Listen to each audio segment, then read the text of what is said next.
വിലയിരുത്തലുകളിലേക്ക് തിരികെ എത്താം. ബി.ജെ.പി. നേതാവ് പി. ശ്യാംരാജ് ഒപ്പം ചേരുന്നു. ശ്യാംരാജ്, പ്രവചനങ്ങളൊന്നും, എക്സിറ്റ് പോളുകളൊന്നും ഇത്രമേൽ ആധിപത്യം പ്രവചിച്ചില്ല. എന്തിന് ആഭ്യന്തരമന്ത്രി അമിത്ഷാ പോലും ഈ ഒരു കണക്ക് പറഞ്ഞിട്ടില്ല. അതിനും അപ്പുറത്തേക്ക് വലിയൊരു കുതിപ്പ്. 208 മുന്നിലാണിപ്പോഴും. 243 സീറ്റുകളിൽ 208 മുന്നിൽ നിൽക്കുന്ന ബി.ജെ.പിയും NDAയും. നോക്കൂ, ഇങ്ങനൊരു അത്ഭുതം എന്തുകൊണ്ടാണ് സംഭവിച്ചത്?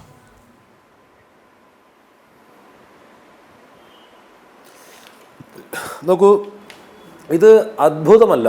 ഇത് ഈ നാട്ടിലെ വികസനം ആഗ്രഹിക്കുന്ന, സ്വന്തം ജീവിത നിലവാരവും രാജ്യവും മെച്ചപ്പെടണമെന്ന് ആഗ്രഹിക്കുന്ന ഒരു ശരാശരി ഇന്ത്യൻ പൗരൻ്റെ അവൻ്റെ ഒരു റെസ്പോൺസാണ് ഇവിടെ കണ്ടിട്ടുള്ളത്. ഞാൻ ഇന്ന് രാവിലെ മുതൽ നടക്കുന്ന ഡിസ്കഷനിൽ എന്തുകൊണ്ടാണ് ബീഹാറിൽ NDA സഖ്യം ഇങ്ങനെ വിജയിച്ചത് എന്ന് പലരും ചോദിക്കുന്നുണ്ട്. പല തരത്തിലുള്ള താരതമ്യങ്ങളൊക്കെ നടത്തിയിട്ടുണ്ട്. ഒരു കാര്യം മനസ്സിലാക്കേണ്ടത്, ഈ ബീഹാറിൽ ലാലു പ്രസാദും അദ്ദേഹത്തിൻ്റെ ഭാര്യയൊക്കെ താമസിക്കുന്ന സമയത്ത് വെറും ഗുണ്ടാരാജ് മാത്രമൊന്നുമായിരുന്നില്ല, ജംഗിൾ രാജായിരുന്നു, മൃഗാധിപത്യമായിരുന്നു, മൃഗങ്ങളുടെ നീതിയായിരുന്നു അവിടെ നടന്നുകൊണ്ടിരുന്നത്.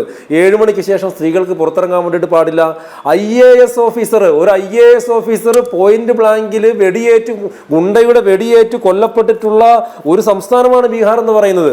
ആ ഗുണ്ടാരാജിൽ നിന്ന്, ആ മൃഗാധിപത്യത്തിൽ നിന്ന് അവിടുത്തെ ജനങ്ങൾക്ക് പുറത്തിറങ്ങി നടക്കാൻ വേണ്ടിയിട്ടുള്ള ആശ്വാസം ലഭിച്ചപ്പോൾ, അവിടുത്തെ അമ്മമാർക്ക് പുറത്തിറങ്ങി നടക്കാനുള്ള ആശ്വാസം ലഭിച്ചപ്പോൾ, നോക്കൂ, ഞാനൊക്കെ കഴിഞ്ഞ കുറേ 8-10 വർഷങ്ങളായിട്ട് ABVPയുടെയും യുവമോർച്ചയുടെയൊക്കെ ദേശീയ ചുമതലയൊക്കെ ആയിട്ട് കേരളത്തിന് പുറത്ത് നിരവധി തവണ സഞ്ചരിച്ചിട്ടുള്ള ആളാണ്. അപ്പോൾ ആ സമയത്തൊക്കെ ദൗർഭാഗ്യമെന്ന് പറയട്ടെ, വേദനാജനകമെന്ന് പറയട്ടെ, പലപ്പോഴും തുടക്കത്തിലൊക്കെ, പ്രത്യേകിച്ച് 2014 ശേഷം യാത്ര ചെയ്യുമ്പോൾ കാണാമായിരുന്നു, ട്രെയിനിൽ നമ്മൾ രാവിലെ എഴുന്നേൽക്കുമ്പോൾ ട്രെയിനിൻ്റെ റെയിൽവേ ട്രാക്കിൻ്റെ ഇരുവശത്തും ചെറിയ പാത്രങ്ങളിൽ വെള്ളവുമായിട്ട് നടന്നു വരുന്ന ആളുകൾ.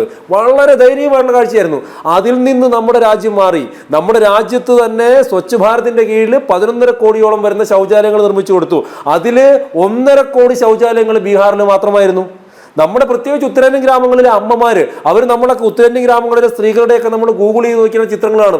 തലയിൽ ഒരു കുടം, ഒരു കുടത്തിന് മുകളിൽ ഒരു കുടം, മറ്റൊരു കുടം, അങ്ങനെ കുടങ്ങൾ തലകളിൽ വെച്ച് കിലോമീറ്ററുകളോളം ചുമന്ന് കുടിവെള്ളം വീട്ടിലോട്ട് എത്തിക്കേണ്ട ഒരവസ്ഥ അവിടുത്തെ നമ്മുടെ അമ്മമാർക്കുണ്ടായിരുന്നു. 1.5 കോടിയിലധികം, എനിക്ക് 1.19 കോടി പൈപ്പ് കണക്ഷനുകളാണ് നമ്മളവിടെ കൊടുത്തിട്ടുള്ളത്, ജലനിധിയുടെ കീഴിൽ നമ്മൾ കൊടുത്തിട്ടുള്ളത്. അപ്പോൾ അങ്ങനെ പൈപ്പ് കണക്ഷൻ വെച്ചിട്ട് നമുക്ക് വെള്ളം കൊടുക്കാൻ വേണ്ടി പറ്റി. 50 ലക്ഷത്തോളം വരുന്ന വീടുകൾ നമുക്ക് കൊടുക്കാൻ പറ്റി. ഗ്യാസ് കണക്ഷൻ നമുക്ക് 1 കോടിയിൽ കൂടുതൽ കൊടുക്കാൻ വേണ്ടിയിട്ട് പറ്റി. അങ്ങനെ ഒരു ശരാശരി ഒരു പൗരന്റെ ജീവിത നിലവാരം ഉയർന്നപ്പോൾ, അവന് പുറത്തിറങ്ങി നടക്കാൻ വേണ്ടിയിട്ട് സാധ്യമായപ്പോൾ അവൻ BJPക്ക് വോട്ട് ചെയ്തു, NDAക്ക് വോട്ട് ചെയ്തു, ജനങ്ങളോടൊപ്പം നിന്നു. ഇനി മറുവശത്ത് ശ്രീകുമാർ സാർ അറിഞ്ഞോ അറിയാതെയാണെങ്കിൽ അദ്ദേഹത്തിന് വായിൽ നിന്ന് പോയ 2 വാക്കുകളുണ്ട്. ഞാൻ പറയാം, ഒന്ന്, പ്രിയങ്ക ഗാന്ധിയും രാഹുൽ ഗാന്ധിയൊക്കെ കോൺഗ്രസിന്റെ താരപ്രചാരകരാണെന്ന്. അവിടെ തന്നെയാണ് പ്രശ്നം. ഈ കോൺഗ്രസ് പാർട്ടിയെ സംബന്ധിച്ചിടത്തോളം, അല്ലെങ്കിൽ അവരോടൊപ്പം നിൽക്കുന്ന മനസ്സുകളെ സംബന്ധിച്ചിടത്തോളം, അവിടെ ഇപ്പോഴും ഒരു രാജവാഴ്ചയാണ്.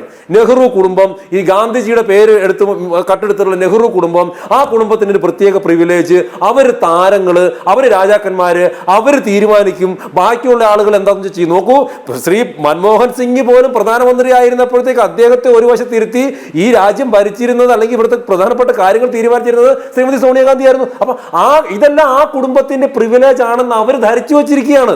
സെയിം തന്നെയാണ് ലാലു പ്രസാദിന്റെ കുടുംബത്തിലെ കാര്യങ്ങളും. അവിടെ ആ കുടുംബം വിചാരിച്ചിരിക്കുന്നത് കേരളത്തെ, ഈ ബീഹാറിന്റെ അടുത്ത മുഖ്യമന്ത്രിയാകാൻ വേണ്ടിയിട്ട് യോഗ്യൻ അദ്ദേഹത്തിന്റെ മകനാണെന്നാണ്. അപ്പോൾ ഈ തരത്തിലുള്ള മാനസികാവസ്ഥയൊക്കെ ഇന്ത്യൻ ജനത പുറംകാലിന് നീട്ടിയടിച്ചു, പുറംകാലിന് ചവിട്ടി അടിച്ചു. അതാണ് ഇവിടുത്തെ പ്രശ്നം എന്ന് പറയുന്നത്. പിന്നെ തെരഞ്ഞെടുപ്പ് കമ്മീഷനോട് ചോദിച്ചു. തെരഞ്ഞെടുപ്പ് കമ്മീഷനോട് എന്താ ചോദിച്ചത്? തെരഞ്ഞെടുപ്പ് കമ്മീഷനോട് രാഹുൽ ഗാന്ധി ഒന്നും ചോദിച്ചിട്ടില്ല. ഈ രാജ്യത്ത്, അതാണ് ഞാൻ പറഞ്ഞത്, ഈ രാജ്യത്തെ ജനതയുടെ പ്രബുദ്ധതയെ കളിയാക്കുന്ന രീതിയിൽ രാഹുൽ ഗാന്ധി മാധ്യമങ്ങൾക്ക് മുന്നിൽ വന്ന് പറഞ്ഞു. അതല്ലാതെ തെരഞ്ഞെടുപ്പ് കമ്മീഷനോട് എന്താ പറഞ്ഞത്? എത്ര തവണ തെരഞ്ഞെടുപ്പ് കമ്മീഷൻ ചോദിച്ചു, രേഖാമൂലം പരാതി തരൂ. എന്താ പറ്റാത്തേ? ഈ രാജ്യത്തെ ഇത്രയധികം കോലാഹലങ്ങൾ ഉണ്ടാക്കുന്ന രാഹുൽ ഗാന്ധിക്ക് തെരഞ്ഞെടുപ്പ് കമ്മീഷന് പരാതി കൊടുക്കാൻ പറ്റാത്ത എന്താ? ഈ അവസാനത്തെ അദ്ദേഹത്തിന്റെ പത്രസമ്മേളനത്തിന് ശേഷം ഒരു മാധ്യമപ്രവർത്തക അദ്ദേഹത്തോട് ചോദിച്ചൊരു ചോദ്യമുണ്ട്. ഇന്ത്യൻ ഇത്രയധികം പ്രശ്നങ്ങൾ ഉണ്ടെങ്കിൽ നിങ്ങൾ എന്തുകൊണ്ട് പരാതി കൊടുക്കുന്നില്ല? ഈ ജനാധിപത്യത്തെ സംരക്ഷിക്കാൻ നിങ്ങൾ എന്തുകൊണ്ട് കൂട്ടുനിൽക്കുന്നില്ല എന്ന് ചോദിച്ചപ്പോൾ രാഹുൽ ഗാന്ധി പറഞ്ഞ ഉത്തരം, ജനാധിപത്യത്തെ സംരക്ഷിക്കലും വോട്ടേഴ്സ് ലിസ്റ്റിലെ തെറ്റുകൾ തിരുത്തലും എന്റെ ജോലിയല്ല എന്നാണ്. ഓർത്തു നോക്കണേ, ലോകത്തിലെ ഏറ്റവും കൂടുതൽ ജനസംഖ്യയുള്ള, ലോകത്തിലെ ഏറ്റവും വലിയ ജനാധിപത്യ രാജ്യത്തെ രാജ്യത്തെ പ്രതിപക്ഷ നേതാവ് പറയുകയാണ് ഈ രാജ്യത്തെ ജനാധിപത്യത്തെ സംരക്ഷിക്കേണ്ടത് അദ്ദേഹത്തിന് ചുമതലയല്ലെന്ന്. ആ രാഹുൽ ഗാന്ധിക്ക് ആര് വോട്ട് ചെയ്യും? ആ രാഹുൽ ഗാന്ധിയുടെ കൂടെ ആര് നിൽക്കും? അതൊന്നും നടക്കൂലെന്ന് ഇവരിപ്പോഴും ഈ ഉറക്കത്തിൽ നിന്ന് എഴുന്നേറ്റ് വന്നിട്ടില്ലേ കോൺഗ്രസ്സുകാരെന്ന്. അവരിപ്പോഴും വിചാരിക്കുന്നത് രാഹുൽ ഗാന്ധിക്ക് എന്തോ സ്റ്റാർഡമുണ്ട്. രാഹുൽ ഗാന്ധി വെറുതെ വന്നെങ്കിൽ ഒരു ചായക്കടയിൽ വന്നിട്ട് പഴംപൊരിയും പൊറോട്ടയും കഴിച്ചിട്ടുണ്ടെങ്കിൽ ജനങ്ങൾ കൂടുതൽ നിൽക്കുക. ആ കാലമൊക്കെ കഴിഞ്ഞു എന്ന്. ആ കാലം കഴിഞ്ഞു. നിങ്ങൾ കോൺഗ്രസ്സുകാർ മനസ്സിലാക്കിക്കോ, അതൊന്നുമില്ല. ഇത് പ്രബുദ്ധരായിട്ടുള്ള ഇന്ത്യൻ ജനതയുടെ കാലമാണ്. അവർക്ക് ജോലി വേണം, അവർക്ക് വിദ്യാഭ്യാസം വേണം, അവർക്ക് വികസനം വേണം. അതാണ് ഞാൻ തുടക്കം പറഞ്ഞത്. എവിടെ പോയി ജെൻസി പിന്തുണയ്ക്കുന്നത് മൈഥിലി താക്കൂറിനെ പോലെയുള്ള ജെൻസികൾ BJPക്കൊപ്പമാണെന്ന്, NDAക്കൊപ്പമാണെന്ന്. ഈ രാജ്യത്തെ ചെറുപ്പക്കാർ വികസനം ആഗ്രഹിക്കുന്നവരാണെന്ന്. അതല്ലാതെ രാഹുൽ ഗാന്ധി പറഞ്ഞതുപോലെ വിചാരിച്ചതുപോലെ ബംഗ്ലാദേശിലെയോ നേപ്പാളിലെയോ ശ്രീലങ്കയിലെയോ പാകിസ്ഥാനിലെയോ ഒന്നും അരാജകത്വം ഇവിടുത്തെ ജനങ്ങൾ ആഗ്രഹിക്കുന്നില്ല. ഇത് മനസ്സിലാകാത്ത ഒരേ ഒരാളുകൾ എന്ന് പറയുന്നതും കോൺഗ്രസ്സുകാരാണ്. രാഹുൽ ഗാന്ധി കാണിക്കുന്നത് മണ്ടത്തരമാണെന്നും അദ്ദേഹം ചെയ്യുന്നത് ഉത്തരവാദിത്തപരമായിട്ടുള്ള പ്രവർത്തനങ്ങളല്ല എന്നും മനസ്സിലാക്കാത്ത ഒരേ ഒരാളുകളും ഈ പറഞ്ഞിട്ടുള്ള കോൺഗ്രസ്സുകാർ തന്നെയാണെന്നേ. അപ്പോൾ ഈ ഒരു പരിതസ്ഥിതിയിൽ ഇവരങ്ങനെ തോൽക്കാതിരിക്കും. ഞാനൊരു സത്യസന്ധമായിട്ട് ഒരു കാര്യം ഞാൻ ചോദിച്ചോട്ടെ. ഈ നാട്ടിലെ ഒരു ശരാശരി പൗരനോട്, ഒരു വോട്ടറോട് ശ്രീ രാഹുൽ ഗാന്ധിയെയും ശ്രീ നരേന്ദ്രമോദിജിയെയും ഒന്ന് താരതമ്യം ചെയ്യാമെന്ന് പറഞ്ഞ് നമ്മുടെ കൂടെ ശ്രീകുമാർ സാറൊന്നും തുറന്നു പറയില്ലായിരിക്കും. ഒരു ശരാശരി BJPയുടെ കടുത്ത വിരുദ്ധരായിക്കോട്ടെ, അവരോടൊന്ന് പറയൂ, ആരാണ് മെച്ചപ്പെട്ട നേതാവ് എന്ന് രാഹുൽ ഗാന്ധിയെയും ശ്രീ നരേന്ദ്രമോദിജിയെ താരതമ്യം ചെയ്യാൻ വേണ്ടിയിട്ട് പറ്റുമോ? അപ്പൊ താരതമ്യം ചെയ്യാൻ വേണ്ടിയിട്ട് പോലും പറ്റാത്ത നരേന്ദ്രമോദിജിയെ പോലെ ഒരാൾ ഇങ്ങനെ 24 മണിക്കൂറും രാജ്യത്തിന് വേണ്ടിയിട്ട് പ്രവർത്തിക്കുന്ന ഒരു വശത്തും ഇത്ര വലിയ പ്രധാനപ്പെട്ടിട്ടുള്ള ഒരു ഇലക്ഷന് മുമ്പ് ആരോപണം ഉന്നയിച്ചിട്ട് ആ ഇലക്ഷൻ റിസൾട്ട് വരുമ്പോൾ ഓടിയൊളിക്കുന്ന രാഹുൽ ഗാന്ധിയും ആരെ ജനം വിശ്വസിക്കും? ജനം ആരെ വിശ്വസിക്കും?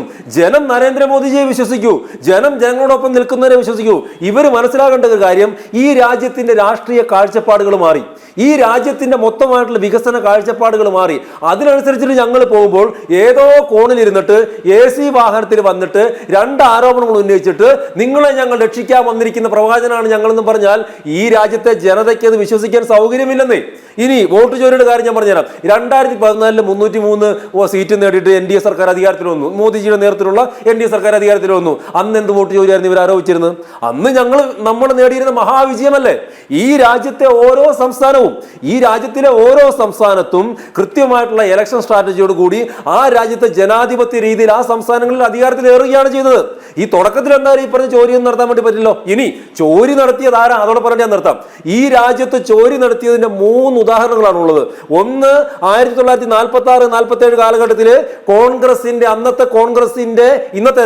കോൺഗ്രസിന്റെ പ്രസിഡന്റ് ആരാവണമെന്നുള്ള ചോദ്യത്തിന് 15 പ്രാദേശിക കോൺഗ്രസ് കമ്മിറ്റികളിൽ നിന്നും 12 കമ്മിറ്റികളും പട്ടേലിന്റെ പേര് നിർദ്ദേശിച്ചപ്പോൾ അതിനെ വെട്ടിയ നെഹ്റു, അതായത് ഇന്ത്യയുടെ പ്രഥമ പ്രധാനമന്ത്രിയാകുന്നത് പോലും നെഹ്റു വോട്ട് ചോരി നടത്തിയിട്ടാണ്. അതിനുശേഷം ലോകം ആദരിക്കുന്ന, രാജ്യം ആദരിക്കുന്ന ഡോക്ടർ ഭീംറാവു അംബേദ്കറിനെ തോൽപ്പിച്ചത് വോട്ട് ചോരിയിലൂടെയാണ്.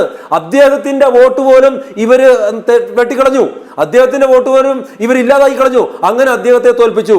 പിന്നീട് വോട്ട് ചോരി നടത്തിയത് ആരാണ്? ഇന്ദിരാഗാന്ധിയാണ്.